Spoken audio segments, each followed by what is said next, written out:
Bueno, esta noche tenemos 3 contenidos muy interesantes, prácticamente todos ellos políticos, pero en el primer caso, en la primera parte del programa, vamos a hablar de la política educativa. Qué importante es hablar de la educación, qué importante es la educación para nuestro país. A veces nomás es un tema medio difícil de abordar, de entender en su verdadera complejidad, pero todos los pueblos que invirtieron en educación salieron adelante. Y ni un pueblo que salió adelante salió sin haber invertido en educación. Así que realmente nuestro país tiene a la educación como la eterna prometida, la eterna novia, que no terminamos de casarnos con ella, por eso seguimos en el estado que estamos. Vamos a compartir con el ministro de Educación, Raúl Aguilera, vamos a saludar ya a él. ¿Qué tal, ministro? ¿Cómo está? Buenas noches. Muy buenas noches, muchas gracias por la invitación y bueno, justamente el tema de la educación es la agenda más importante que tiene que ver con el desarrollo de un país y estamos aquí para debatir y contar nuestras proyecciones y nuestras realidades. Gracias, ministro. El señor Enrique Bendaña es rector de la Universidad Paraguayo Alemana. Bueno, también vamos a hablar de educación con él. Él es candidato a senador también por el Partido Compromiso Ciudadano. Creo que es lista 10 tu candidatura. Movimiento. Compromiso Ciudadano. ¿Qué tal, Enrique? ¿Cómo estás? Muchas gracias por la invitación, Germán. Y quería decirle a mi amigo el ministro que acá no vengo para que haya sangre en esta mesa, sino que quiero discutir con él problemas que me preocupan a mí y a muchos ciudadanos respecto a la educación. Bueno, ¿qué tiene que hacer? Vos como rector de una universidad, sí, vamos a decir, que tiene doble titulación en Alemania, es creo que bilingüe o trilingüe esa universidad, sí. Don Enrique, ¿qué tiene que hacerse con la educación para que nuestro país salga del lugar donde está? Sí, no quiero dramatizar, Germán, pero después de pensar mucho en el tema, después de trabajar en la reforma educativa, le quiero hacer unas cuantas preguntas al ministro, que no por el cargo que tiene, sino por la formación académica que él tiene. El ministro conoce mucho de educación, sabe más que yo de educación. Entonces, le quiero hacer algunas preguntas que me inquietan, ¿verdad? En primer término, pienso que no podemos pensar solamente en mejorar la educación, porque no nos da el tiempo, estamos muy atrasados, ¿verdad? Creo que estamos en el lugar 134 entre 170 naciones, el ministro sabe mejor los números que yo. No nos da el tiempo, entonces tendríamos que pensar en términos de revolución. No quiero dramatizar, pero quiero poner un ejemplo, ¿verdad? En este momento yo soy empresario, viene alguien y pide trabajo y es bachiller humanístico. Te da pena porque no tiene ninguna competencia para ningún cargo que yo tengo dentro de la empresa, ¿verdad? Y en este momento, no recuerdo exactamente las cifras, pero no más del 25-30%, ministro, de los institutos de enseñanza media dan formación técnica. El resto el 70% son bachilleres humanísticos que no tienen salida laboral. Entonces, si hablamos de revolución sería invertir eso, es decir, en vez de tener 25% de bachilleres técnicos, tener el 75% de bachilleres técnicos, de manera que la gente tenga salida ocupacional rápida después de la enseñanza media. Entonces me gustaría ver si esto que yo planteo como revolución es una posibilidad, es decir, es posible, no es posible, es una utopía. Vos que estás en el tema diariamente, me gustaría que me contestes para que la audiencia también se entere. Bueno, es una pregunta sumamente desafiante. Es posible, no es una utopía. Primero tenemos que conseguir más acceso. Muchísimos jóvenes aún no están dentro del sistema educativo y a quienes logramos captar no podemos retenerlo hasta el fin del trayecto educativo. Los últimos datos dicen que de los 100 que ingresan, solamente 40 llegan a completar la educación media y de los que concluyen, probablemente direccionando la respuesta a la consulta aquí de don Enrique, probablemente casi el 80% o más terminen solamente de un bachillerato de formación general. Este es un pedido muy constante del sector empresarial, de que nuestros bachilleratos no forman para el mundo del trabajo, y debería plantearse esto dentro de esta revisión de la reforma educativa una transformación total en toda la propuesta curricular. Hoy día las ofertas que tenemos no nos dan ni la formación general ni nos dan la formación específica. Entonces, a mí me parece que este es el tiempo exacto, porque estamos planteando una revisión de esta reforma y uno de los capítulos más cuestionados tiene que ver con la educación media. Ahí hay problemas de calidad, hay pertinencia académica y social de las ofertas como está planteando en este momento. Claro que cuando hablamos de un bachillerato técnico que va a tener una orientación industrial es mucho más caro y el Estado muchas veces no está en condiciones. Por eso pregunté si es que hay fondos o si es una utopía, ¿verdad? Y el Ministerio está pasando por un muy buen momento en este tiempo. Con la inyección de los recursos del Fondo para la Excelencia, tiene una cartera de casi de $400 millones. De este paquete grande, se ha comprometido el 50%. O sea, para la próxima administración, para pensar en estas innovaciones, se tiene un saldo casi de $200 millones. Y a esto hay que sumar 46 millones de euros. Es un apoyo de la Comunidad Europea para distintos componentes y distintos programas. Todo lo que se gastó en el proceso de la reforma en 24 años como préstamo de parte de los organismos alcanzan solamente $198 millones. Y con el FEI se ha inyectado a educación más de 400 millones. Por tanto, estamos en un escenario en donde el dinero, los recursos financieros no van a ser un problema, nunca van a ser suficientes, porque para mejorar la infraestructura total e integralmente se necesita invertir $516 millones en un proceso de 6 años. Es decir, tenemos que conseguir esos recursos y bueno, es alentador pensar de que el Fondo de la Excelencia es un recurso que tenemos hasta el 2023, después termina. ¿Don Enrique? Sí. Segunda pregunta, porque me tomé el trabajo de prepararla. Sí. La segunda pregunta para el ministro es la siguiente. Tengo preocupación con el tema de enseñanza para los niños monolingües guaraníes. Casi el 40% de los niños llegan al sistema escolar, según lo que leí, siendo monolingües guaraníes, ¿verdad? La Constitución establece que todos tenemos derecho a recibir educación en nuestra propia lengua, ¿verdad?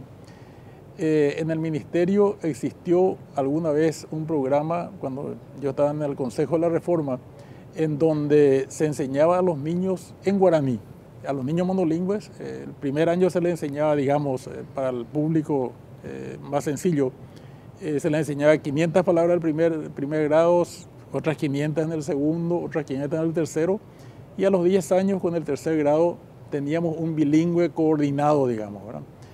Ese programa de repente desapareció. Me parece que como los ministros se cambian cada 18 meses según la estadística, entonces al ministro siguiente no le gustó el programa y se acabó, ¿verdad? Entonces, evidentemente que sostengo que hace falta establecer una política educativa, formular políticas educativas y mantener esto como una política constante, vale decir que cuando viene un ministro no cambie simplemente eso porque se le antojó, ¿verdad? Pero a donde quiero graficar para la audiencia, Germán, es que si nosotros los tres nos pusieran hoy en la China popular, en el primer grado, y nos enseñan solamente en chino, probablemente a los 6 meses vamos a abandonar el sistema. El sistema te expulsa porque no entendiste nada, te aburriste, no sirvió el tema, y el desgranamiento escolar me imagino que viene por allí, ¿verdad? Aparte de que al niño monolingüe guaraní se le crea una especie de complejo de inferioridad grande porque se le enseñó en una lengua que no entiende, y entonces, al decir de Ramiro Domínguez, que ya murió lastimosamente, estamos formando nilingües, no solamente bilingües, sino que nilingües quiere decir ni español ni guaraní. Nilingüe, me pareció genial lo que decía Ramiro.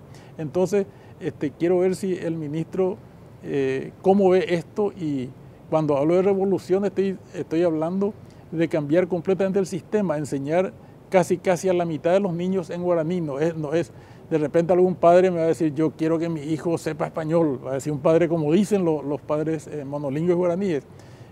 Pero el tema no es enseñar guaraní, sino que utilizar el guaraní para llegar al español, como hacen los suizos. En Suiza, en Zurich, por ejemplo, en kindergarten enseñan en el dialecto que usan en la zona. En el primer grado solamente usan alemán en Zurich y después nunca más usan el sistema, y después en el tercer grado, cuarto grado comienzan con otro idioma. Entonces los chicos salen hablando 3 idiomas al final del sistema. Así que, ministro, te tiro la pelota a ver si cómo se maneja esto. Ni lingüe me gustó, ministro. ¿Le gustó eso? Ni lingüe. Ni español ni guaraní. Ni y menos el inglés. Menos el inglés. Conste que ya hay una aplicación que traduce el guaraní al inglés. Fabuloso. Bueno, Enrique preparó todas las preguntas difíciles para esta noche. Sí. Bueno, no sabemos, o sea, no tengo la información exacta de por qué murió este programa por el camino. El objetivo curricular de la reforma era, al llegar al 9º año, tener alumnos bilingües coordinados, es decir, que manejen ambas lenguas oficiales. Pero esto que él plantea me lleva a una última reunión de hace nada más que 8 días en Pilar, en el departamento de Ñembucú, en donde me reuní con los profesores de primer grado. Lo que nosotros vemos es que, aunque exista una definición curricular, aunque se diga que se debe, lo que predomina es lo que el maestro sabe hacer. Claro. Esa es la realidad. Esa es la realidad. Claro. José Antonio Galeano, en la última reunión con miembros del Consejo Asesor, decía, y le gustó a él y me gustó a mí también, que el currículum es lo que ocurre en la sala de clase cuando el maestro cierra la puerta. O sea, ¿qué quiere decirnos con esto? Que el maestro da lo que tiene. O sea, si el maestro maneja mejor el español, lo hace en español. No tiene en cuenta la realidad y el perfil lingüístico de sus estudiantes. Y nosotros tenemos que partir de una realidad. O sea, los datos dicen que cerca del 30% de los paraguayos son monolingües guaraní. O sea, necesariamente el currículum debe tener una alta... El 30%, 30%, un poco más, un poco menos, un poco más, un poco menos, ¿verdad?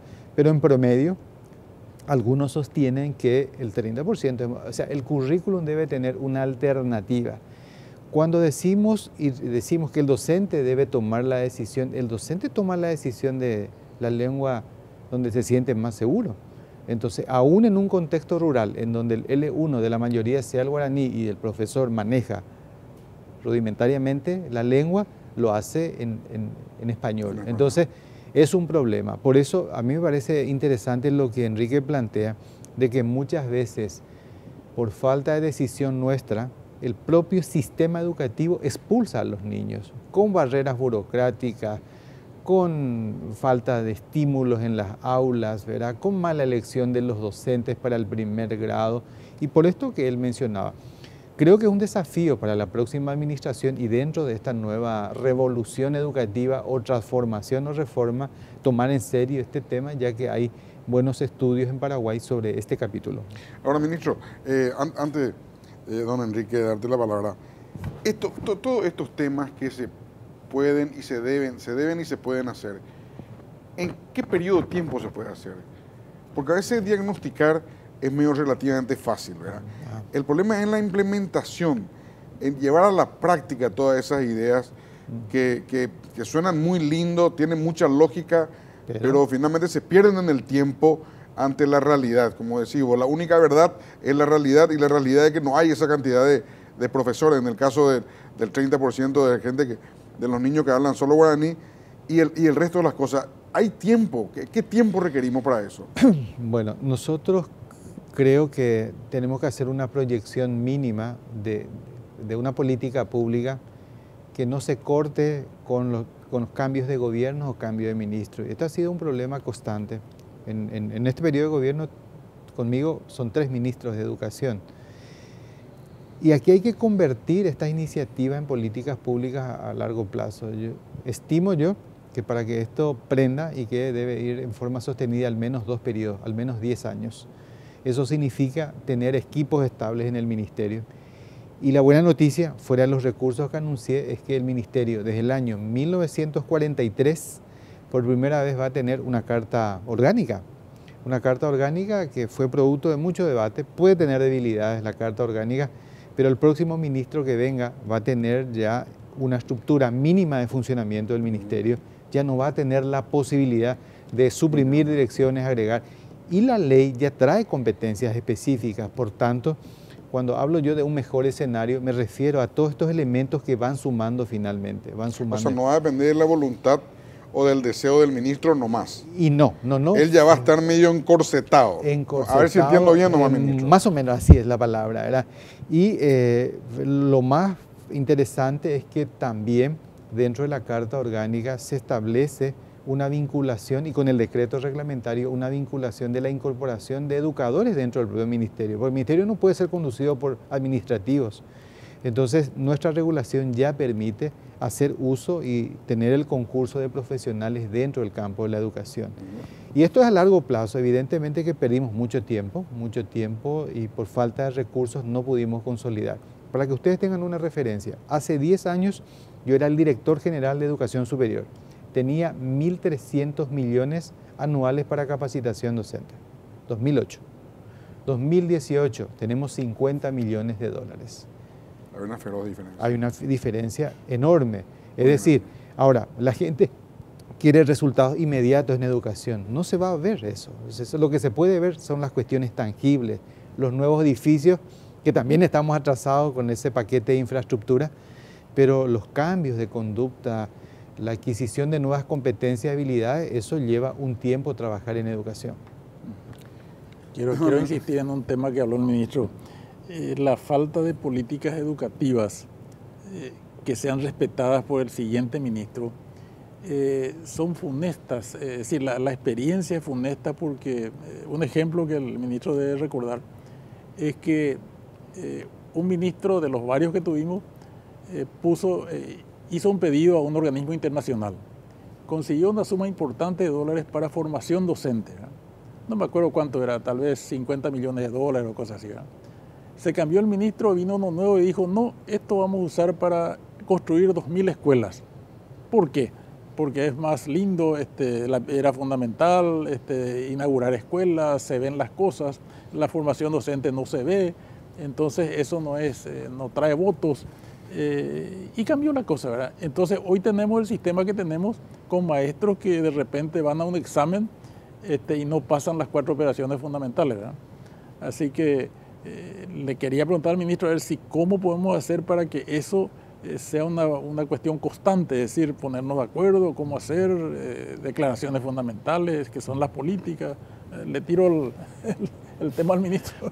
Bueno, yo creo que en esta nueva etapa, en esta revolución, me gusta el nombre de revolución educativa, hay políticas imprescindibles. El tema de seguir trabajando por el acceso en todos los niveles educativos. Necesitamos más niños en prejardín, jardín, que es la base de la educación. Hoy ya hay prejardín, ministro. Sí, tenemos en escuelas públicas prejardín inclusive. ¿A los cuántos años? Mejoró a los 4 años. 4, después tenemos... Prejardín a los 4. Sí, 3, 4 y 5 años. En el sistema escolar público. Sistema escolar público. Hemos dado un salto. Prejardín 4. Prejardín. Jardín 5. Prejardín 3. 3 años. Sí, 3, 4, 5 y 6 años para...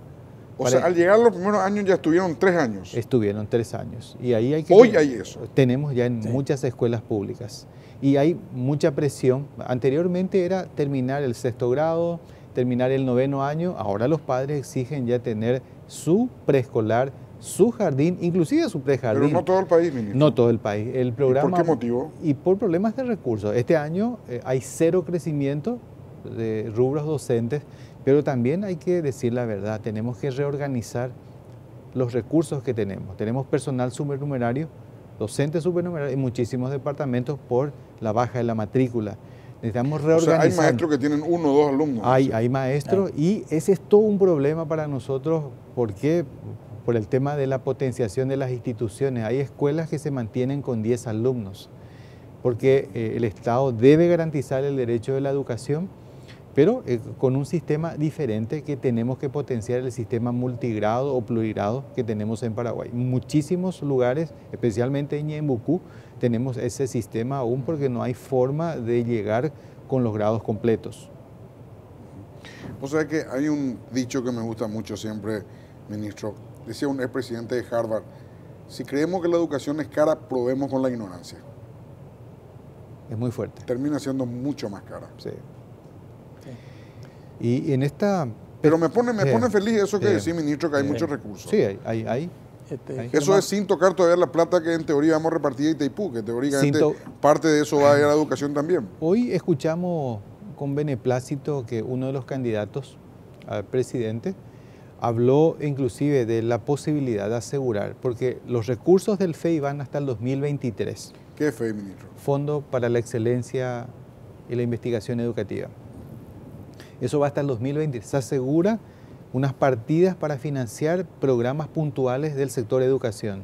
Y con beneplácito que pasado el 2023 y cuando renegociemos el tratado y creemos que va a mantener mejores ingresos ahí, que se siga sosteniendo el programa para la excelencia, porque eso tiene que ir evolucionando. No tenemos que parar con la capacitación docente, no tenemos que parar con los programas de primera infancia, no tenemos que parar con la jornada extendida que entra en aula con mucha fuerza el próximo año en 676 escuelas. Los niños van a estar, en algunos casos, inclusive hasta 8 horas de trabajo, van a tener 4 estrategias, además van a meter inglés. O sea, son programas que van a ir prendiendo con enfoque integral, O sea, solo con la educación no es suficiente, por eso esa experiencia del barrio San Francisco hay que tomarlo bien, hay que mirarlo de la visión sociológica del impacto que puede tener la convergencia de las políticas públicas hacia un sector determinado. Y ahí también la educación va a entrar a tallar en forma diferente, ministro. Ahí estamos entrando, queremos potenciar la institución, queremos incorporar, como una institución modelo. A la escuela que está ahí. A la escuela que está ahí para ver cómo funciona, cómo se integran las distintas políticas públicas de seguridad, de salud, de educación. Y estamos en una primera etapa de funcionar con lo básico y ahora estamos en una segunda etapa de incorporar trabajadores sociales, psicólogos, nutricionistas y bueno, hasta profesores de recreación, de tal manera a que estos 800 niños y jóvenes que están estudiando tengan realmente un servicio integral. Bueno, ojalá que sirva como ejemplo de lo que podamos hacer en nuestro país como un todo. Sí, he visto que te preocupó el tema ese, o te gustó el tema de la educación inicial. A mí me gustaría que el ministro, yo no soy un experto, que el ministro nos explique para la audiencia la importancia de ese kindergarten, de ese preescolar. ¿Por qué no tenemos que comenzar los estudios a los 7 años? Tenemos que comenzarlo antes. Me gustaría que expliques en 3 palabras. Bueno, muchas gracias. O sea, es muy útil y es fundamental la educación, la buena educación inicial. La buena educación significa estimular las distintas áreas neuropsicológicas de los niños en esa etapa. La educación inicial no es para aprender a leer. O sea, yo le quiero decir a los padres, si están pretendiendo que sus niños lean y escriban en preescolar, es una mala institución. O sea, la educación inicial no tiene ese objetivo, tiene estimular, trabajar, jugar y trabajar por el proceso de socialización. Es clave, es la base y es la preparación para entrar en cálculo y lectoescritura en el primer grado. Y ahí tenemos otro problema. O sea, necesitamos profesores especializados en eso. No solamente en primer grado, en primera infancia. En primera infancia, primer grado, segundo grado, tercer grado. Si ahí conseguimos una buena educación inicial, un buen primer ciclo, el resto va solo. El resto, claro. El resto, el niño luego ya va a demandar más. Va a exigir mucho porque más. Va a saber qué demandar. Exactamente. Hoy en día ignora, lastimosamente. Sí. Bueno, ministro, pasó 25 minutos. Uf. Así es el tiempo de televisión. ¿Se dio cuenta, ministro, que pasó tanto tiempo? No me di cuenta. ¿Verdad que no parece? No. Bueno, don Enrique, muchas gracias. ¿Te puedo robar un minuto? Sí, un minuto. Me gustaría insistir tengo varias preguntas más, pero lo que le quería decir al ministro es que no hay tiempo que perder. Todas estas cosas que estamos tocando y muchos temas más, no podemos esperar hasta el 15 de agosto para comenzar.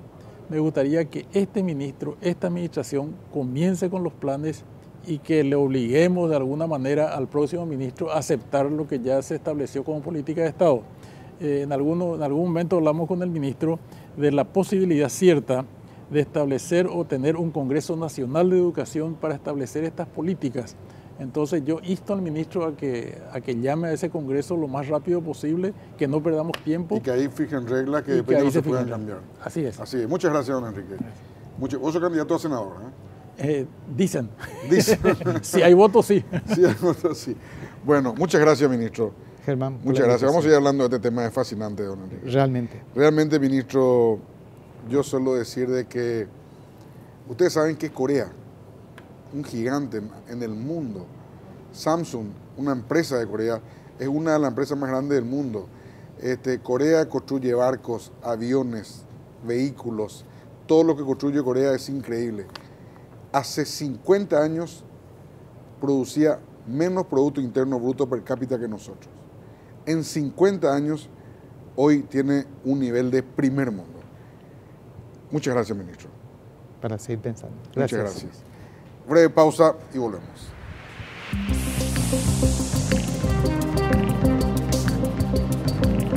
Así como en la candidatura presidencial hay dos candidaturas, dos figuras que sobresalen, Marito y Efraín Alegre, a nivel de senadores hay 29 opciones. En Capital hay casi 30 listas de diputados. Eso es lo bueno de esta elección, que la gente tiene muchas opciones. No hay ninguna excusa para buscar detenidamente la mejor y ahí depositar su confianza, es decir, depositar su voto. Quiero compartir esta noche en este bloque con Pedro Ortiz, él es candidato a senador. ¿Qué tal, don Pedro? ¿Cómo está? Buenas noches. Buenas noches. Quiero también compartir con Nilton Maidana, es candidato a diputado de Asunción. ¿Qué tal, Nilton? ¿Cómo estás? Buenas noches. Buenas noches para vos y para toda la audiencia. ¿El movimiento se llama? Reserva Patriótica. Reserva Patriótica. Sí. ¿Por qué Reserva Patriótica? El movimiento Reserva Patriótica justamente surgió de un grupo de reservistas que quiere poner el 22 de abril a consideración la ciudadanía de gente realmente que son patriotas, que han servido a la patria, que estuvo al servicio de las Fuerzas Armadas principalmente, que fueron soldados, que fueron cimeforistas, que fueron los jubilados. Y ese grupo de gente pensaron en buscar un líder, y recayó justamente en el general Ramón Ernesto Benítez. Es el líder del movimiento Claro, Reserva Patriótica. Ramón Benítez es el Sí. que fue comandante de la Fuerza de Tarea Conjunta. Así es. Él es el líder del movimiento de ustedes. El candidato a presidente de la República. Bueno, ¿y qué busca el movimiento, Nilton? Bueno, y lamentablemente, y podemos afirmar de que el Poder Legislativo hoy está con serios inconvenientes. Hay una fractura un poco, como decimos siempre, entre el poder político y la ciudadanía. Si analizamos nosotros la Cámara de Diputados y la Cámara de Senadores, tenemos graves inconvenientes. No están representados realmente los sectores sociales. Los sectores de la sociedad no están representados. En este caso, dentro del movimiento de Reserva Patriótica, se dio ese espacio a los sectores sociales, a los grupos organizados. En el caso del senador Pedro Ortiz Torres, él está un poco representando al sector de las fuerzas públicas, un sector olvidado de la sociedad, donde lamentablemente los actores políticos, los partidos políticos tradicionales, no le dieron los lugares que le corresponden a este grupo organizado, un grupo grande también. En mi caso, yo estoy trabajando con el sector cooperativo. Los dos estamos trabajando hace más de 20 años en estos grupos organizados y siempre hemos acompañado todos los procesos electorales. En este caso, yo estoy trabajando en el sector cooperativo y también dentro de los partidos tradicionales no se le dio el lugar que le corresponde. Imagina, hay más de 1.500.000 cooperativistas. ¿Por qué los partidos tradicionales no le dan el lugar a un representante? No digo que sea yo, que sea otra persona, pero que por lo menos tengamos un militar, ¿verdad?, o un policía en los primeros lugares de los partidos tradicionales y también un cooperativista, ¿verdad?, en los primeros lugares, cosa que pueda un poco tener la posibilidad de entrar. Hoy se habla de Carlos Núñez que es un cooperativista, él quedó número 35, ¿verdad?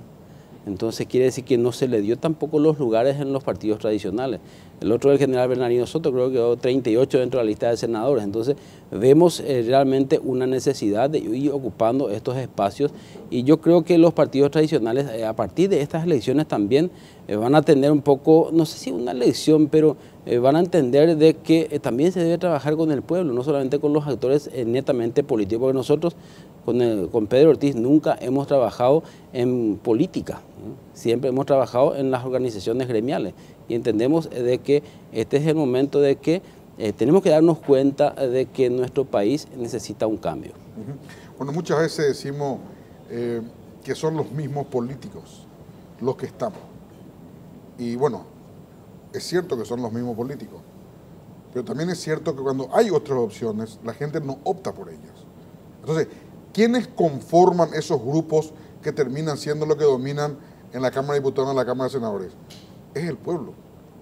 Acá hay una opción. Digo, para la gente que quiere elegir alternativa distinta a la que todo el día estamos reclamando su conducta, bueno, finalmente tenemos que obrar en esa consecuencia si eso es cierto, si no, seguimos nomás con lo que tenemos.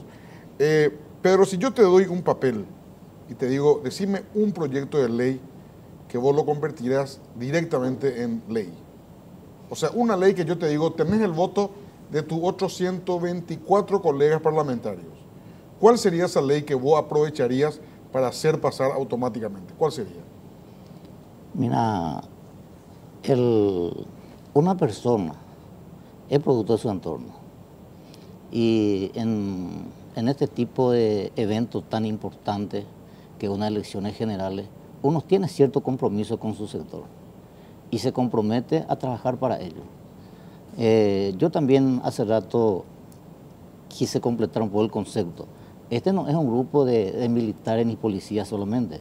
Acá están muchos sectores de la sociedad, inclusive un sector de los campesinos, están trabajando el sector de los maestros, están trabajando, como dije el doctor Nilton, el sector de los cooperatistas, un sector importante de las fuerzas públicas, o sea que estamos de todo. Y cuando uno asume un compromiso, asume con ese sector. Entonces, ¿cuál sería el proyecto de ley? Que ya está aprobado, es nada más que una imaginación. ¿En qué vos usarías si yo te doy el cupo para que una ley ya está aprobada? ¿En qué usaría? ¿En qué proyecto de ley? Y en mejorar, yo soy el sector de los jubilados. El sector de los jubilados en este momento está muy desprotegido. Optaría por los jubilados. Un proyecto de ley para los jubilados. Sí, en general. En general. En tu caso, Nito, ¿cuál sería? Cuando yo la misma cosa, vengo un poco del sector cooperativo y lo primordial es trabajar por el sector cooperativo, corrigiendo, ¿verdad?, el error que ha cometido el Poder Legislativo el año antepasado con la ley 5501, donde se ha dejado sin efecto las exenciones tributarias. Entonces tenemos que devolver al socio de las cooperativas el IVA. ¿Sí? Tenemos que quitar nuevamente, o mejor, incluir nuevamente dentro de la legislación las exenciones tributarias en relación al impuesto al valor agregado de los socios. Hoy algunas cooperativas tienen el beneficio de la acción de inconstitucionalidad, pero esto tenemos que corregir en la ley. 1. 2. Trabajar por un fondo de garantía. 3. Fortalecer el INCOP. Explícame el fondo de garantía, Nilton. El fondo de garantía es una necesidad para el sector cooperativo. El sector bancario y financiero tiene hoy una ley, ¿verdad?, que protege los ahorros de todos los clientes de los bancos y financieras. El sector cooperativo lamentablemente no tiene, ¿verdad? ¿Pero por qué no tiene? No tiene no porque no quiere, sino porque lamentablemente hay, diría yo, un desinterés o una desidia de parte de nuestras autoridades que están en el Poder Legislativo, de no poner en vigencia, de no impulsar este proyecto de ley que hoy está. Hay 3 proyectos de ley que están en la Cámara de Senadores. Desde el sector cooperativo el año pasado hemos trabajado otro nuevo proyecto de ley de fondo de garantía y hoy está durmiendo dulcemente en los cajones del Ministerio de Hacienda. Entonces no es porque el sector no quiere, sino porque falta un poco voluntad política de que esto se ponga en vigencia. Eso sería un poco con relación al sector cooperativo. Y después encontramos los problemas. Acá en Asunción es terrible. Yo te quiero invitar a que vayas un poco a recorrer esa zona más humilde. Tenemos problemas con nuestra ley de tercera edad que lamentablemente no a todos les alcanza. Hay personas que tienen 70, 75 años. Vemos que no hay fuente de trabajo y esta persona de 70, 75 años no está percibiendo esos 480.000 o 500.000 guaraníes. ¿Por qué? Por el simple hecho de tener un baño moderno, por el simple hecho de tener una pared, ¿verdad?, de material. Y eso es lamentable. Una persona de 80 años no puede trabajar. Y si no puede trabajar, no va a poder comprar sus medicamentos. Hoy estuvimos en la vivienda de una persona que lamentablemente está en un estado de salud deplorable, ¿verdad? Si bien percibe los 480.000 guaraníes, pero tenemos que estar llevándole medicamentos porque ni siquiera en el centro de salud hay. Entonces, realmente la pobreza es terrible, la asistencia, los problemas de tercera edad, se debe trabajar por un ministerio de la tercera edad que pueda mirar. Otro de los graves inconvenientes, las madres solteras. Las madres solteras que no tienen trabajo, y si las madres solteras no tienen trabajo, ¿cómo van a dar de comer a sus hijos? Es terrible, o sea, es para ir a mirar. Tendríamos que presentar también un proyecto de ley para dar una pensión, ¿verdad? Un subsidio a las madres solteras, pero la solución no está en dar un subsidio.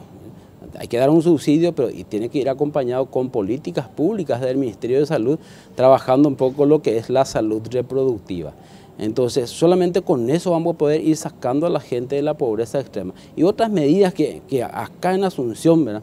Realmente es terrible. ¿Cuál es la lista, La lista 30. La lista 30. Sí. La lista 30. ¿Por qué los ciudadanos de Asunción deberían de optar por vos, Milton, como representante de la Cámara de Diputados? Bueno, y creo que también por Pedro Ortiz, ¿verdad? Consideramos de que efectivamente nosotros no somos políticos, ¿no? Nunca hemos trabajado en la actividad política partidaria. Siempre nosotros hemos trabajado en los grupos gremiales, somos gente comprometida, gente que estamos trabajando en los sectores gremiales, trabajando en beneficio de la gente. Donde hoy estamos nosotros, hace 15 o 20 años, ya trabajando al frente de varias instituciones, siempre hemos desarrollado nuestra tarea o nuestro compromiso así como lo establece. Los estatutos, los reglamentos, siempre hemos ayudado a la gente. Entonces entendemos de que también desde el Poder Legislativo vamos a continuar haciendo este trabajo, vamos a seguir ayudando a la gente y realmente vamos a presentar e impulsar proyectos de ley que beneficie a la ciudadanía, no que sea un proyecto de ley que beneficie justamente al Poder Legislativo como un proyecto de ley que fue aprobado en estos días, ¿verdad? Que pasó al Ejecutivo seguramente para que sea antiblindaje. Entonces el Poder Legislativo hoy se está ocupando realmente de sus propios intereses. Tenemos que pensar primeramente en la ciudadanía, en el pueblo. Trabajemos por proyectos de ley que les va a beneficiar al pueblo, no a mí. En tu caso, pero ¿por qué el país? Porque tu circunscripción es nacional, obviamente, sí, como candidato a senador. ¿Por qué la gente debería votar por Pedro Ortiz? Y yo le recomendaría a la ciudadanía que vea un poco la trayectoria de cada candidato, tanto diputado y senador. ¿Qué hizo por el país? ¿Qué hizo por la sociedad? ¿Qué hizo en el gremio? Entonces, evaluar un poquito, porque en este momento todos los candidatos somos patriotas, ¿no? Nos consideramos patriotas, toda la gente. Entonces, yo le recomendaría a la ciudadanía ver un poco qué hay detrás de los candidatos, qué hizo. Entonces, para que podamos elegir realmente que pueda trabajar por el pueblo y para el pueblo. Esa es la razón. Lista 30 entonces. Lista 30, de punta a punta. Bueno, unas preguntitas sobre qué piensan ustedes. En tu caso, Pedro, vos probablemente vas a ocupar la senaduría. Llega el 1 de julio y se presenta, el 17 de agosto o el 16 de agosto, se presenta el que en ese entonces va a ser presidente de la República, expresidente de la República, a jurar como candidato, como senador electo de la Nación. ¿Cuál va a ser tu reacción? No entendí. No, y le va a dar quórum para que pueda jurar el presidente Cartes, en ese momento expresidente. ¿Está a favor de su juramento, sí o no? Eso nosotros tenemos que decir en el movimiento de Tercera Patriotía. ¿En el movimiento? Sí. ¿Vos qué pensás al respecto, Nilton? Bueno, primero tenemos que ser respetuosos de lo que establece la Constitución Nacional y las leyes de la República. Entonces, tenemos que obrar en consecuencia. ¿Y cuál sería la consecuencia? Bueno, hoy, según lo que establece la Constitución Nacional, no debería. Entonces, yo estaría, ¿verdad? Por supuesto, ¿verdad? Por el rechazo. Por el rechazo. Claro. O sea, hoy el presidente o un expresidente no puede ser senador. Claro, es lo que dice la Constitución Nacional. Perfecto. ¿Qué opinan del Tratado de Itaipú que vence en el 2023? Bueno, por la renegociación del anexo C, la parte financiera del acuerdo con Brasil de Itaipú. Bueno, también esa es una de las preocupaciones que estamos teniendo desde el Movimiento Reserva Patriótica, porque dentro de este periodo se va a estar teniendo que que negociar o renegociar todo lo que sea Itaipú, porque estamos prácticamente a finales, ¿verdad? Y debemos estar acompañando, debemos estar atentos, la ciudadanía debe estar atenta. Y justamente por eso también nos estamos presentando para acompañar, ¿verdad? Y controlar más de cerca todo lo que pueda ocurrir con este tratado, con Itaipú, que realmente puede afectar enormemente a nuestro país si no se toman las medidas correspondientes. ¿Y qué se debería hacer, Nilton, para vos? No, y a partir de ahí, lo primero tenemos que volver a analizar, ¿verdad? Volver a analizar todo, qué es lo que se va a presentar, porque hasta hoy todavía no tenemos algo concreto que si se va a modificar, si no se va a modificar. Sabemos que está venciendo de aquí a poco tiempo, entonces allí tenemos que... Se está pagando toda la deuda. Se está pagando toda la deuda. A partir de ahí, ¿se pagó o no se pagó? ¿Qué queda pendiente? ¿Qué nos queda? ¿Verdad? ¿Cómo se va a hacer? Son cosas que se tienen que analizar seguramente dentro de los 2 o 3 años siguientes. ¿Qué es lo que más te preocupa para el periodo parlamentario que viene? Porque se supone que ahí en el Senado, Pedro, los números están ajustados. O sea, un voto hoy ya es muy importante en el Senado, un solo voto. Y en el próximo Senado probablemente va a estar más atomizado otra vez. O sea, un voto va a ser aún más importante de lo que es hoy. Entonces me dicen algunos senadores de lo que ellos hacen cuando quieren alguna mayoría, lograr ese voto para poder llegar a la mayoría, decir, listo, voy a apoyarle en esto, pero vos me apoyás en esto. ¿Cuál sería tu deseo como principio en ese Senado nuevo? Mira, Germán, a mí me gusta trabajar en equipo y siempre he trabajado en equipo. Y nosotros creemos firmemente en el movimiento de Cera Patriótica que no va a entrar un solo senador, va a entrar más senadores. Y ahí tenemos el equipo técnico que seguramente se tiene que analizar cada caso y tomar decisiones. Trabajo en equipo siempre, 20 años que estamos en esto, Germán. ¿Pero qué puede esperar entonces del equipo de Cera Patriótica? De Cera Patriótica? ¿Qué puede esperar? Y tenemos un equipo jurídico importante. Todo lo que atañe al equipo jurídico se tiene que analizar en conjunto. El equipo económico también, así en todos los sectores.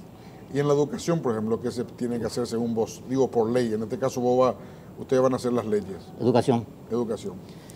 Educación, yo optaría más presupuesto para que los docentes sean más capacitados, para que realmente podamos crecer como país. Necesitamos que los niños de la primera edad estén educados y capacitados para ser grandes ciudadanos.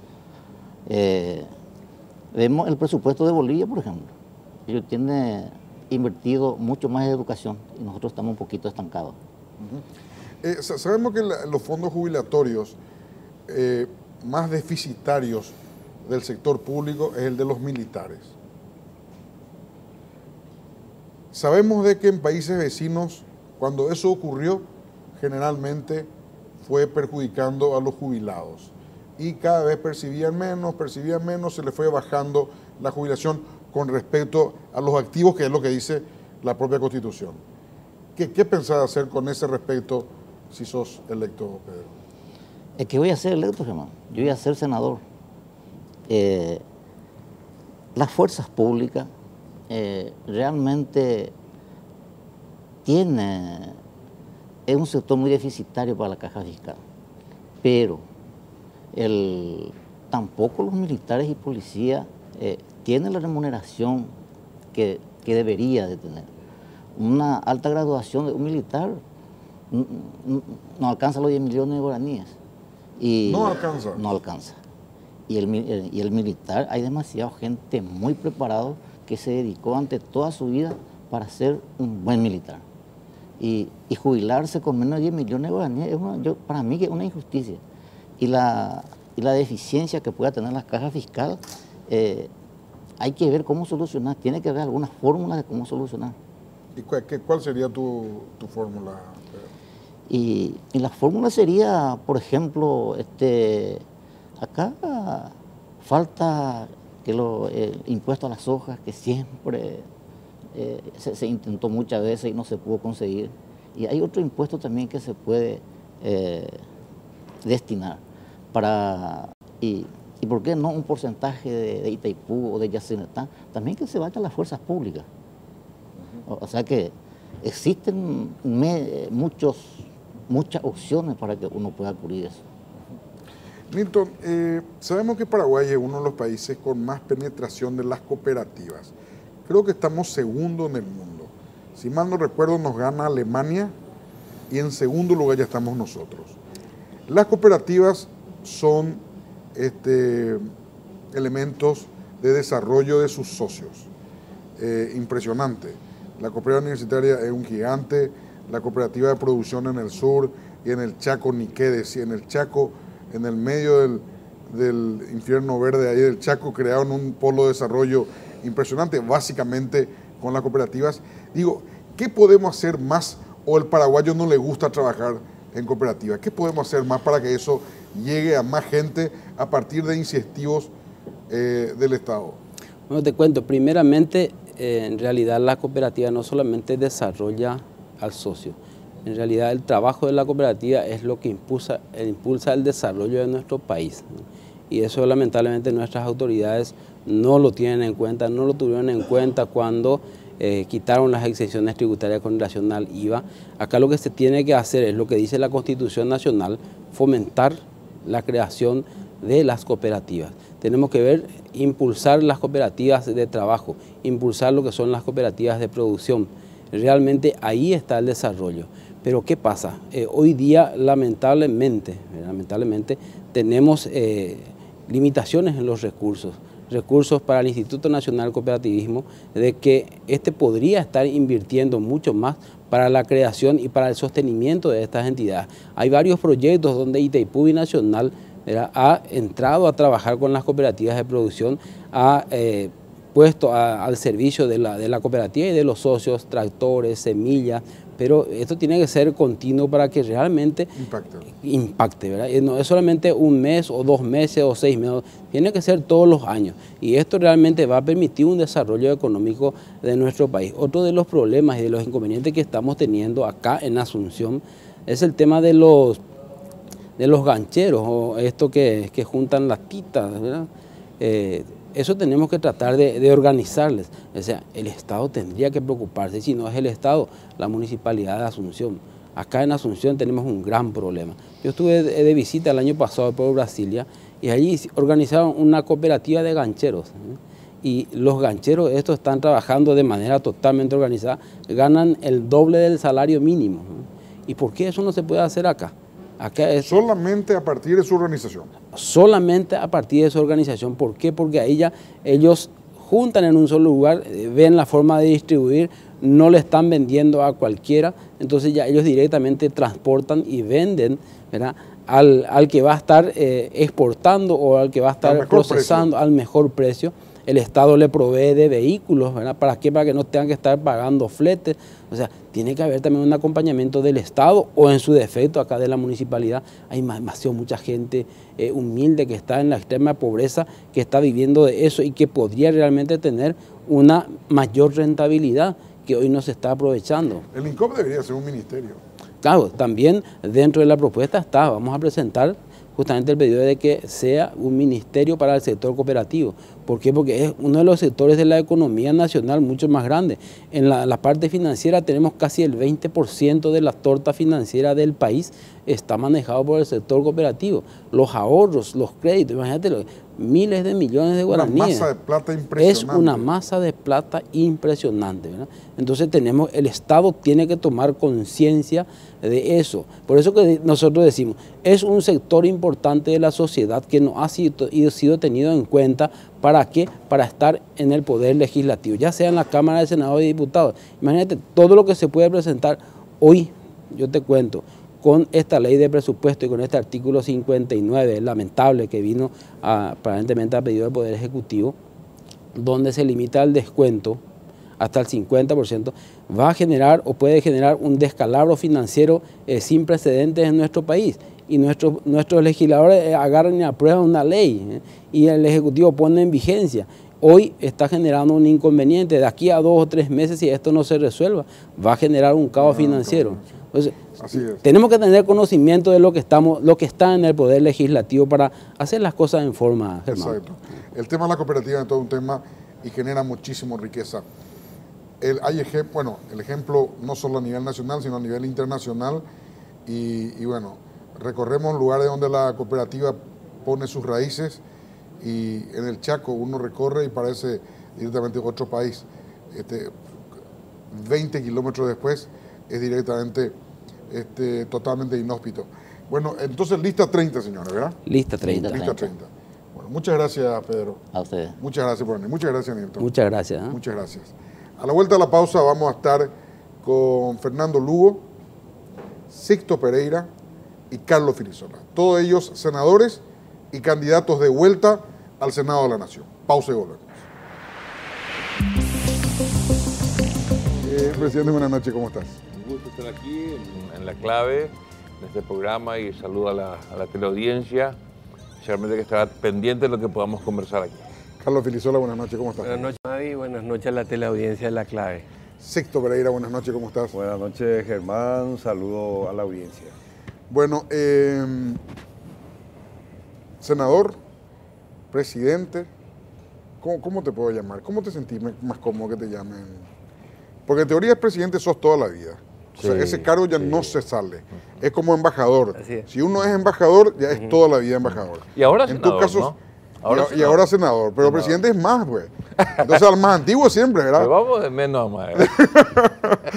Bueno, ¿cómo tomas estas encuestas que te benefician? Que nos benefician. Bueno, les beneficia a ustedes, ¿verdad? Claro, te benefician a vos como cabeza de lista, pero le beneficia obviamente a todo el Frente Guazú. Pero yo estuve este domingo que pasó en mi programa Señales con dos encuestadores. Uno iba a venir, mandó todos sus resultados, finalmente no pudo venir. Pero en todas estás vos ahí entre primero y segundo, y cuando sos segundo por 1 o 2 puntos. O sea, estás ahí para liderar o para disputar el primer lugar. ¿Cómo sentís ahora después? Hace 6 años te sacaron del poder, no sos candidato a presidente, sos candidato a senador. O sea, en este momento casi un fenómeno. ¿Cómo tomas todo eso? Yo creo, Gemavi, que esto no merece una reflexión simplista, porque creo que al Frente Guazú, una composición de varios partidos, una concertación de movimientos sociales, gente que vinieron de las luchas sociales, una acumulación de liderazgos, ¿verdad? No es tan fácil enterrarlo de un porrazo como quisieron hacer en el 2012. Nosotros primeramente tenemos que decir que lo que aconteció en el 2012 lo hemos tomado con mucha serenidad, una reflexión serena, madura, con autocrítica, por supuesto, también. Y poco a poco fuimos de nuevo rehaciendo las piezas, sobre todo en el interior, haciendo una evaluación de lo que ha pasado con los grupos indígenas, con los grupos campesinos, con los jóvenes, con estudiantes, con profesionales inclusive, con universidades del interior. Y realmente hay una gran coincidencia, ¿no? Yo suelo preguntarle a la gente, Añemosé, por mal desempeño en emociones. Así es, esta vez año por andú, va él allá por allá, va él iba y traía la allá para llegar la Añemosé. Y parece por unanimidad la gente responde casi en coro, eres Jaijubi Moriajupe, eres Mongarú Moriajupe, eres Ñañatendé Moriajupe, Jaupeare, Jaupeandas Einer envía por ahí Jahuereje, de envía por una Jahuereje. Y yo creo que esta encuesta puede ser un reconocimiento de que está algo latente en la ciudadanía, esa aceptación de lo que fuimos de 2008 a 2012. Por un lado, que lo recuerdan mucho. Recuerdan la cuestión de Itaipú, recuerdan la cuestión de la salud, recuerdan la tercera edad, recuerdan proyectos que hemos tenido en todos los municipios, porque en aquel tiempo había 242 municipios y yo creo honestamente que no hubo un municipio que hemos dejado de lado. Alguito, alguna señal hemos hecho en todos los municipios del Paraguay, sin distinción y sin exclusiones. Hemos tenido reuniones con todos los gobernadores, con los 17 gobernadores juntos, por separado, por partido, por cuestión geográfica, y siempre hemos estado atentos a las necesidades de esa gente en la medida que se pueda hacer. Yo creo que esta respuesta ciudadana, que se refleja de alguna manera, no de manera definitiva, yo creo que la cuestión de las encuestas es una fotografía momentánea, como se suele decir, y la verdadera, genuina y auténtica será la del 22 de abril, y que depende de otros factores también, de control electoral, pero lo tomamos con mucha serenidad, con gratitud a la ciudadanía también el recordar a este grupo, recordar a Fernando Lugo, al Frente Guazú, la lista 40, y lo tomamos con serenidad, lo tomamos no lo tomamos con soberbia, no lo tomamos con mucha humildad, como un compromiso, una invitación a seguir trabajando por esa gente que confía en nosotros. Bueno, ustedes van a conformar la mesa, ¿verdad? El Frente Guazú, digo. Sí.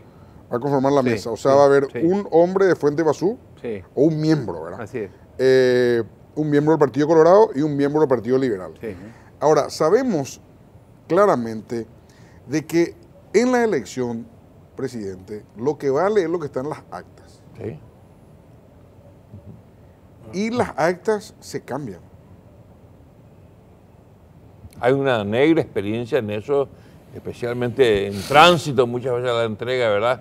Pero aquí va a ser difícil porque yo creo que... Ustedes van a tener los 21.000 hombres que necesitan para cubrir, hombres y mujeres. Hace más de un mes que estamos trabajando exclusivamente en eso, con una gran respuesta. 21.000 es sin reemplazo. Sin reemplazo. Si hablamos de reemplazo, por lo nosotros- menos es 30.000. No, y nosotros vamos a 63. 63.000 Sí, personas. Es lo que desde Eso un es 2 veces el defensor del Chaco. ¿Eh? sí, sí. Y la geografía nacional es bastante amplia. Te digo más, en algunos lugares nos sobran voluntarios, en otros lugares estamos rellenando. Yaguarete Pirú. Eso es sin tener en cuenta la estructura liberal. Sin tener en cuenta voluntarios. porque tengan en cuenta- Hay mucho que es un voluntariado. Claro. ¿no? Tengan en cuenta, presidente, que ustedes con los liberales están de acuerdo en Alegre, perfecto. Sí, Pero en senadores compiten. sí. Claro. Así es. Y Claro, cuando sí. competí con toda, o sea, en una mesa en Ibirarobaná, Sí, señor. en donde hay un liberal, un colorado, hay... ¿Y no está el Frente Guazú? En 200, hay 40 votos al Frente Guazú, le va a mirar el liberal al colorado y le va a decir, ya repartí una cosa, le va a decir. ¿Y ustedes ahí qué hacen? ¿Cómo se preparan para esa contingencia? Nosotros tenemos que reconocer que hay lugares claves, ¿verdad? Hay lugares que le tomamos con bastante responsabilidad central, Caguazú, Alto Paraná, Itapúa, San Pedro, ¿verdad? Caguazú, sí, y que son lugares de mayor amplitud electoral. Sin duda que nuestros mayores esfuerzos también están dedicados hacia esos sectores a cubrir plenamente las mesas electorales. Por supuesto que se suele decir que ni el Partido Colorado cubre 100%. Hay vacíos, por Chaco seguramente. Aparte de eso, estamos previendo poder cubrir, ¿verdad? Algunos con acuerdo con otros partidos del Frente Guazú, ¿verdad? Y algunos simpatizantes del Frente Guazú y otros que son independientes. No está en ningún partido. Yo soy abogado, quiero colaborar con ustedes. Ya estuve en otras mesas electorales, ¿verdad? Entonces hay un sistema de anotarlos, de distribuirlos después. Pero reconocen que en ese aspecto también con los liberales cara de perro. Claro, claro. Porque ahí se va a ver realmente, las actas tienen que estar firmadas Sí, por los la tres. acta. Eso es lo que vale. Tiene que estar firmada por los tres, ¿no es cierto? Por los tres. Pues a pesar de que mañana creo que tratamos el proyecto de ley de Yucio de conservar las papeletas, que creo que no va a correr, va a ser No, no va a muy correr. difícil. Va a ser una Va a ser papelería difícil impresionante. porque va a ser necesitar un depósito, no sé, como el defensor del Chaco. Bueno, Carlito Filisola, sabemos que el presidente Fernando Lugo, el senador, es muy fuerte en los sectores rurales. Sí. Ahora, en los sectores urbanos, especialmente Asunción y algunos sectores urbanos de Central, es un poco débil. Es decir, débil con respecto al resto, ¿verdad? No hay un parámetro de debilidad para decir débil o fuerte, pero débil es más fuerte en el interior que en Asunción y en los centros urbanos fuertes. En tu caso, vos que venís de ese sector, que sos un líder gremial, sindical, básicamente un líder urbano muy fuerte de toda tu historia de lucha, Carlos. ¿Qué le decís? ¿Por qué tienen que apostar al Frente Guasú? Por la credibilidad que nosotros damos, ¿verdad? Porque hoy hablar de promesas electorales, todo el mundo habla de promesas, hace promesas, pero yo no le puedo creer a la gente que promete y que nunca hizo lo que hoy dice. O sea, ¿por qué yo le iba a creer a Horacio Cartes o a Mario Abdo Benítez?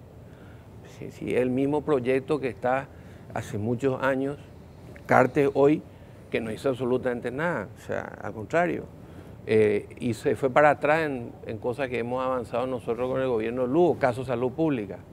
Si vos comparable, vas a preguntar a la gente en cualquier lugar del país, lo que fue salud pública, gobierno Lugo, que no fue completo, como ya se dijo, 4 años, llegamos apenas, es una diferencia abismal. Proyectos sociales, como el caso de Tecoponá o el caso de adultos mayores, entre otros. Mira, todos esos proyectos ya lo hicimos. Proyectos de leyes que nosotros presentamos. Impuesto a la soja, impuesto a la exportación de soja, impuesto al tabaco, que hoy se trató. Bueno, ¿cómo yo le voy a creer a lo que nuestro proyecto para aumentar el impuesto al tabaco y para generar más recursos al Estado y a la vez generar una justicia tributaria? Nosotros presentamos quienes hoy modifican eso a favor de las tabacaleras y no de la gente. El otro sector que se presenta en las elecciones, liderado por Cartes y Mario Abdo, esos son los que votaron en contra del proyecto. Otra vez modificando, nosotros aumentamos 30-40% el impuesto selectivo al consumo tabaco.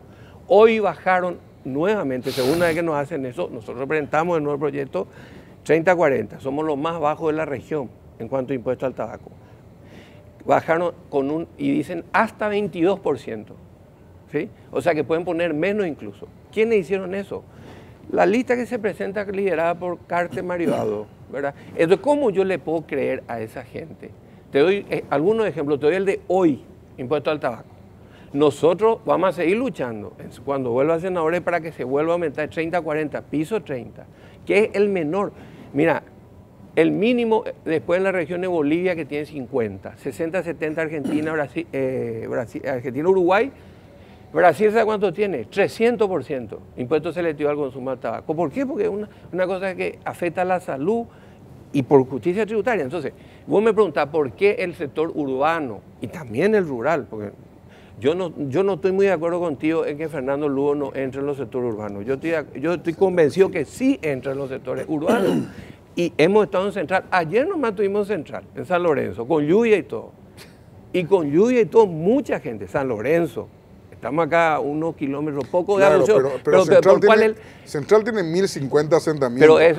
Pero esto y los asentamientos son todos esto no fue un asentamiento. Esto fue ya sé, pero están cerca los asentamientos. Es fácil trasladarse. Te voy a decir una cosa. Hicimos varias reuniones en Central, no todas en asentamientos. Muchas fueron en lugares urbanos de Central. Pero la encuesta dice eso, pero yo te voy a decir una cosa, no es una percepción mía. Si vos me preguntás a mí, ¿por qué nos votarían a nosotros y por qué yo digo a los sectores urbanos, que me preguntaste a mí? Acá te di recién la respuesta. O sea, ¿le van a creer a Lugo o le van a creer a Leo Rubín, que es nuestro candidato a vicepresidente, a nuestra propuesta, o le van a creer a los que votan en contra de los proyectos que son para beneficio del pueblo? Como el caso de hoy. Yo te di el ejemplo de hoy nomás de tabaco. Votaron en contra del impuesto a la soja también. Que eso iba a ser para recaudar más y para invertir en salud, en educación, en agricultura familiar campesina. En contra de eso votan. ¿Y a favor de quién votan? Los mismos de siempre son. Horacio Cartes, Mario Abdo y todo ese equipo. ¿Y a favor de quién? De los grandes, poderosos económicamente, que es una minoría. La mayoría cada vez está más pobre. Entonces, yo le digo a la gente, y me decís cuál sería la diferencia, la credibilidad. ¿Qué es lo que hicimos nosotros y qué es lo que hicieron ellos? Compará acá. Hay 2 proyectos para el 22 de abril, 2 modelos. Uno que encabeza Mario Abdo con Cartes y otros. Te puedo citar, y puede ser Zacarías Irún, González Darte, doy otros nombres. Este modelo, ¿qué representa? Más de lo mismo, más de esto que hoy vivimos. Pobreza, injusticia social, injusticia tributaria, corrupción todos los días, impunidad. que ellos mismos votan. El tema del artículo 201 de la Constitución, pérdida de investidura. ¿Quiénes son los que quieren que no pueda haber pérdida de investidura? Que no se pueda sancionar la impunidad. Los mismos, esto. Entonces, nuestro modelo, en cambio, nosotros le demostramos, termino con esto, sí. Nosotros en todo esto que te di como ejemplo, votamos a favor del impuesto a la soja, el impuesto al tabaco, que se pueda perder la investidura si hay corrupción y para que no haya impunidad. Entonces, Fernando Lugo, nosotros, el proyecto Frente Iguazú, el proyecto de la lista de ganar, que Leo Alegre, Leo Ruín, pero bueno, hay dos modelos, tenemos que votar por el cambio, y yo estoy convencido que vos me decís gente del sector urbano, pero claro, y la del sector rural también, y la encuesta al final te grafica el total. Fernando Lugo en alguna encuesta sale, te digo, porque estuvimos viendo, 70% imagen positiva, imagen, o sea, buena imagen, 70%. Tenemos que hacer un paso acá, Carlos. Gracias. Discúlpame. Pero a la vuelta de la misma le quiero dejar dedicando a Sixto Pereira una consulta. Vos sabés que Mao Zedong decía, no me importa si el gato es blanco o es negro. Lo que me importa es que case el ratón. Entonces le quiero preguntar a Sixto que me ponga él, si qué se puede hacer desde el Parlamento para evitar que los campesinos paraguayos sigan viviendo en el estado que están viviendo hoy. Fuera del viejo remedio, de la vieja fórmula de la reforma agraria. Hoy en día yo no sé si esa reforma agraria pensada para las décadas del 60, del 70 y eventualmente del 80 es nuestra solución. Breve paso y volvemos.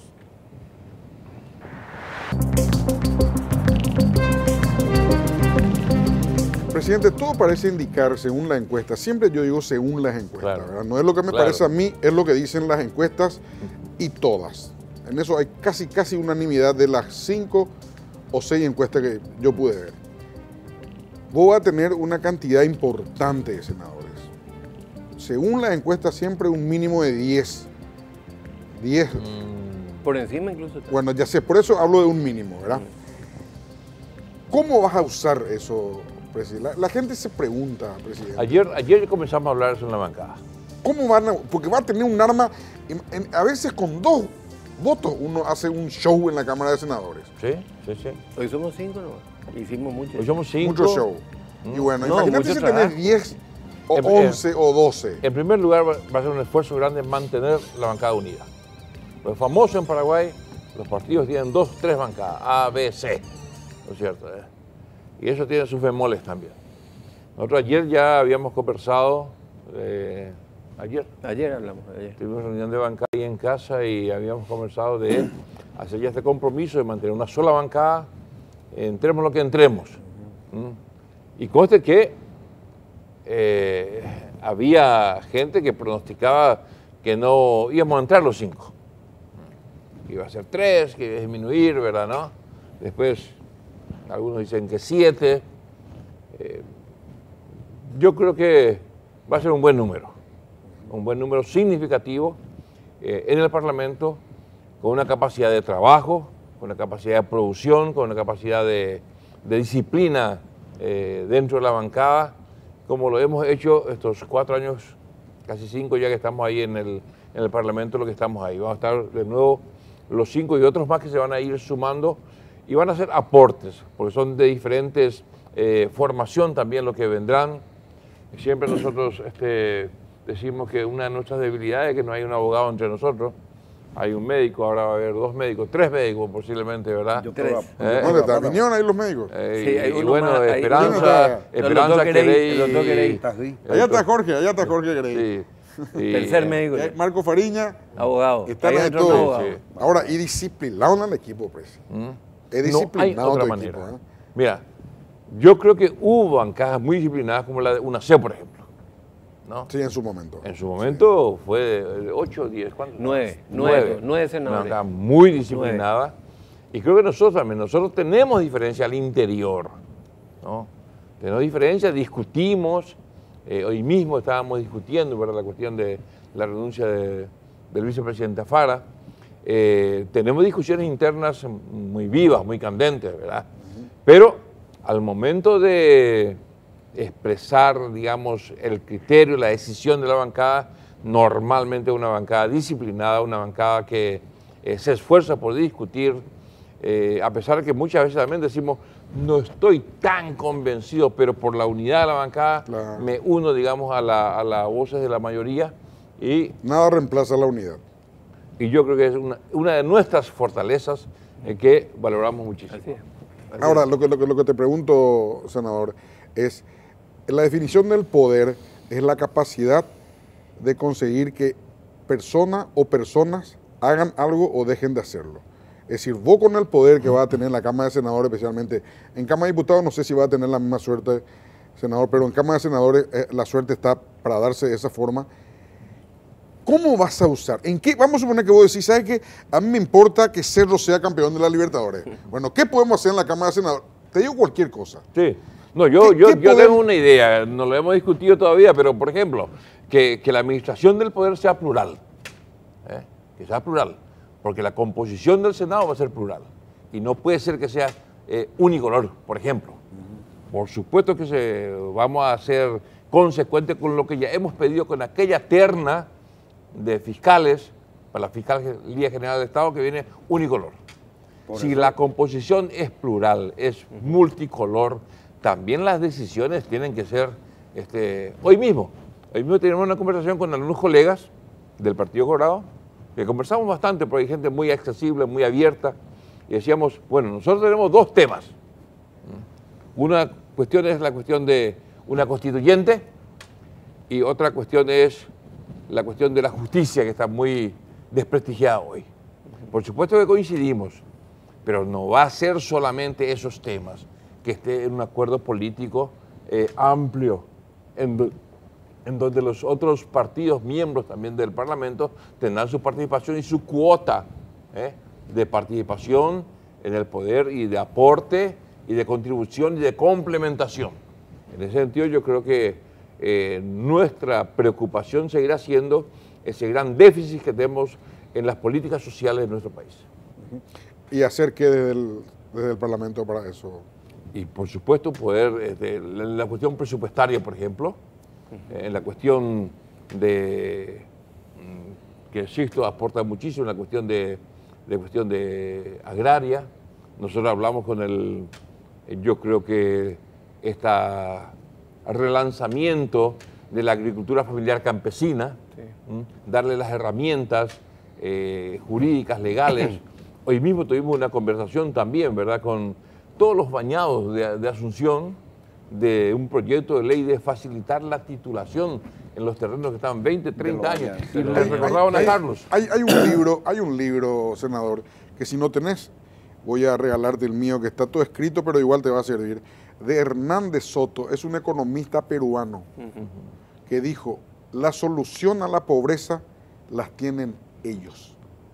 Y basa su libro en sencillo, te explico, en la titulación y la propiedad del pequeño espacio que ellos tienen.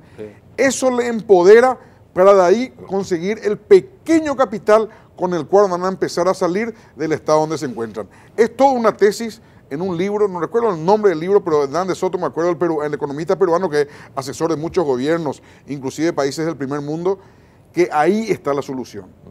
Mira, son 25.000 familias. Hoy no hablaban de eso. Que están en todas las franjas, ya desde Ceballos hasta la zona sur, 25.000 familias que están esperando su titulación. Y totalmente de acuerdo con esa teoría económica, porque no tenés titulación de tus tierras, no sos plausible de crédito y te vas a encadenar y empantanar y está en la misma situación 20, 30 años. Hay gente que le recordaba cuando era intendente, Carlos Lizola, que están allá hace 40 años, o 30 años. Le dimos tierra en usufructo. Y le decíamos que eso es constitucional, porque la misma Constitución garantiza que todo ciudadano paraguayo esté asentado sobre su tierra propia. ¿Y cómo no le vas a dar a ese que tiene un 12 por 30?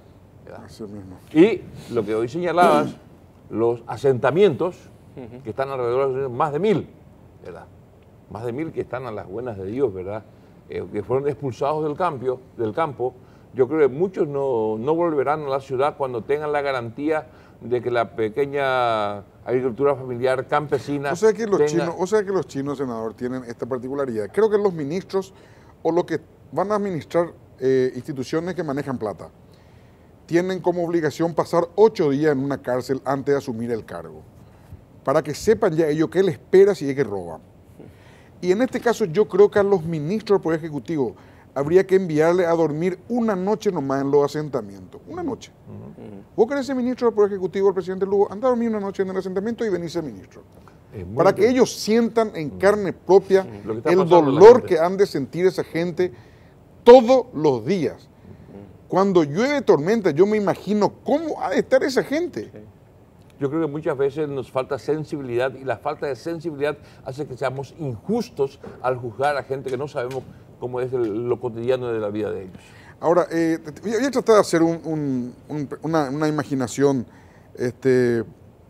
presidente, contigo, con ustedes, digo, en este sentido. Itaipú paga hoy $2.000 millones de su deuda. Esa deuda termina, es decir, el último vencimiento se da en el 2022, en el 2023 termina ese pago. En teoría, nos sobraría $2.000 en total, 1.000 para Brasil y 1.000 para Paraguay. En teoría. 1.000 millones. $1.000 millones, perdón, $1.000 millones. Decime por lo menos en macro, ¿cómo vos usarías si vos tenés hoy los $1.000 millones? Vamos a suponer que hoy te llama Itaipú y te dice, senador Fernando Lugo, acá tengo un cheque de $1.000 millones para su país. Vos traes el cheque y vos tenés que decidir qué se va a hacer con ese cheque. ¿Qué harías? Dos cosas tienen mucha relación. El sistema productivo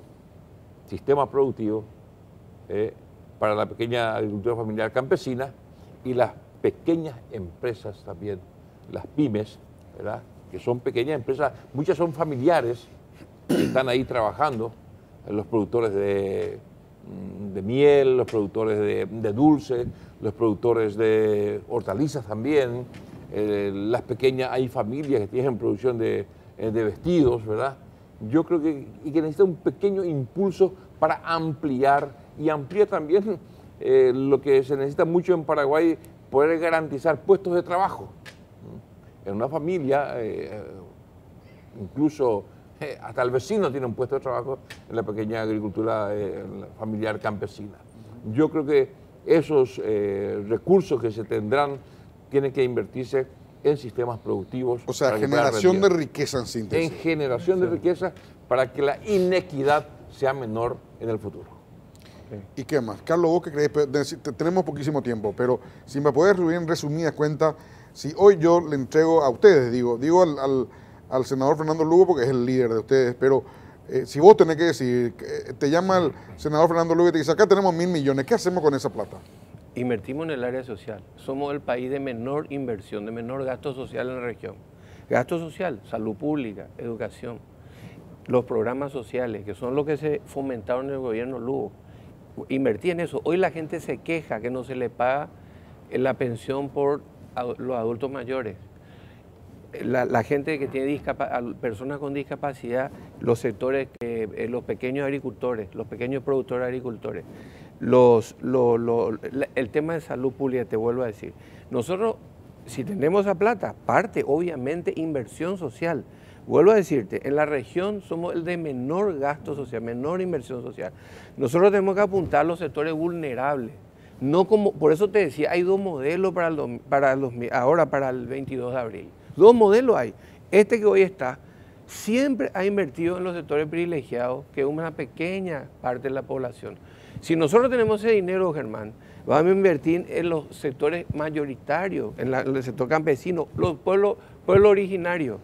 El INDI es una vergüenza, Carlos, no tiene plata. Estamos nomás presos del tiempo, lastimosamente. A mí me gustaría tener... social. Yo me quedo con esta conversación mínimo hasta la medianoche. Inversión social. Ahí está. Pero escúchenme, quiero decirles cómo entiende Carlos Filisola el tema. Él primero eligió un contrario. Fue Carter su contrario. Eligió al Partido Colorado, citando a la figura cuestionada de esa lista. Sí, pero son y actuando por diferenciación. ¿Qué quiere decir? Que el más eso nomás le quiero decir, ¿no? Que entiende el tema. No, pero el primero, lo primero entender la Curecutú se dice, Cito. Y son la cabeza, la cabeza del otro proyecto. ¿Qué querés que te diga? Bueno, está mareado Carter. Sisto, vos, brevemente, Cito. Está picando de la pelota de la cabeza que es lanzante hoy, ¿no? Bueno, Sisto, la pregunta que te hice y bueno, y también los $1.000 millones, ¿con qué, en dónde gastarías? No, primeramente una cuestión de que quién tiene las condiciones políticas para dar solución a la destrucción de la institucionalidad de la tenencia de la tierra. Primera cuestión, Yandella ya partía. Haberla partido Colorado, Hererape, oye, liquidar lo que fue el tema de la distribución de la tierra. Más de 9 millones de hectáreas de tierras mala vida entregadas a personas que no son sujetos de la reforma agraria, violentando la Constitución Nacional, entregar la pérdida de la soberanía de nuestro territorio. Entonces, acá se requiere voluntad política. Hay reforma agraria, hay democracia, hay paz en nuestro país, sin apoyo a la agricultura campesina. ¿En qué se debe invertir? Primera cuestión, creo que tiene que ser una cuestión para generar fuentes de trabajo. La Ñandena ya ataca en generación de fuentes de trabajo, por ejemplo, 30% de la población es agricultura campesina, hay que generar las condiciones para el arraigo, va ahí se vea. Investigación, tecnología apropiada, financiamiento estatal, técnica, infraestructura para eso, las condiciones de arraigo, industrialización de la producción y garantizar la producción, la venta de la producción. Entonces son cosas elementales y básicas para garantizar la generación de fuentes de trabajo para esa población. Segundo, yo creo que hay que volver a replantearse. Nosotros hemos discutido la vuelta al campo, pero la vuelta al campo significa generar esas condiciones. Entonces, usar una parte de los recursos que se va a generar de Itaipú. Por otro lado, en el tema educativo. Y ande la educación allá apostable porque son dos elementos que van juntas. Hablo de la educación árabe, oye, apoyo directamente a la gran producción, al gran capital. Va y por ahí apoyo, por ejemplo, a los centros de formación de mandos medios de la agricultura campesina, que son las escuelas agrícolas, porque ya no es necesario, son tecnologías de punta para manejar la gran producción. Entonces, lo llevó al Estado neoliberal. Lo único que o asfixiar, no pagar y no generar condiciones para que los jóvenes campesinos puedan estudiar y ya es supe oñeñandupurala y cocueve. Las universidades son centros de formación para la gran producción. De mañana agronomía, de mañana veterinaria, de mañana ecología, de mañana todas las carreras que tienen que ver con el agro. Daipori ni una orientación en función a lo que es para generar fuentes de trabajo para la gran población. Entonces, me parece, se debe reconvertir la malla curricular, se debe financiar todo el proceso educativo, el tema de la producción e industrializar la producción. Yande, a ver, lo único la Yeyapoa es ajeno de las grandes corporaciones transnacionales. Yande ñaicote ñaño mongaru llegue ñaneretame. La campesino cuando momento ñaneretame andaja beima baebe. La gran producción de alimentos de las grandes corporaciones transnacionales son los que proveen.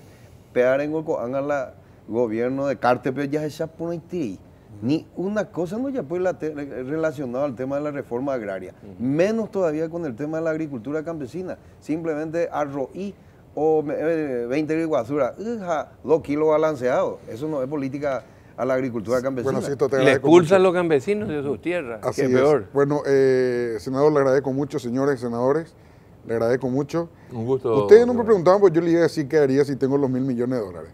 Y te preguntamos si que vos le citaste a un peruano, y justo renunció el presidente de Perú. Hoy renunció el presidente, escandalizado por un escándalo de corrupción. Escándalo de corrupción. Exacto. Bueno, ustedes saben qué yo haría. Mandaría un equipo técnico a China. ¿A China? ¿Qué China? A visitar ¿A cuál China? A China comunista. Ah. A visitar fábricas de tractores. Y le diría a los brasileros, ya que me descuente del cheque y que envíe directamente a China y compraría 5.000 tractores. Con sus repuestos. Traería los 5.000 tractores y le diría que me hacer un cuadruplicado y recorrer toda la campiña a los agricultores menores, a la pequeña agricultura familiar. Sí. A ver si cómo le cambia la vida. En 3 meses ya van a cambiar a esa gente. Esa gente va a tener plata, en 3 meses ya va a tener plata en su bolsillo. No, el efecto se va a producir en forma inmediata, no hay que esperar mucho. Automáticamente. Germán. Yo esos 5.000 tractores traería y en fila india Pañamembui, compañía por compañía, con su rastra, con su arado. Germán, pero tenés que Estamos de acuerdo, pero tenés que agregarle otras cosas, que es lo que decía Sisto. Claro, pero vos le tenés que agregar, le das esa herramienta. Anda a darle también créditos, porque no tienen hoy. Abrirle mercados para sus productos, arreglarle su camino, sus rutas, todo eso. Es un paquete de medidas del tema de reforma agraria. Dentro de eso está darle insumos, como el caso de los tractores, pero es un paquete de medidas que hay que tomar, que este gobierno no hace. Yo te decía recién, ¿qué hizo este gobierno? Le expulsa. Tener el caso Guajorí y muchos otros. Le expulsa a los campesinos, ¿para qué? Para venderle a los grandes sojeros. Se planta soja en vez de que el campesino pueda producir en su pequeña tierra. Tenemos que irnos, si no nos sacan del aire. Muchas gracias. Senador, muchas gracias. Muchas gracias. Muchas gracias. Carlito, muchas gracias. Gracias, Gemavi. Sisto, muchas gracias. Allá también están los... Sí, varios. Están todos bien ubicados los muchachos. Sí. El que está número 7, número 6, es como que antes allá estaban en el número 2, ¿no? No, Después nos van a criticar ahora. No, PRD6, pues te cuido. La autocrítica aparte de ellos, ¿no? Sí. Y después te dicen, si yo estuviese allí, hubiera dicho de esta manera. Entonces, para ellos Si Dios quiere y la Virgen permita, nos volvemos a encontrar en 8 días más.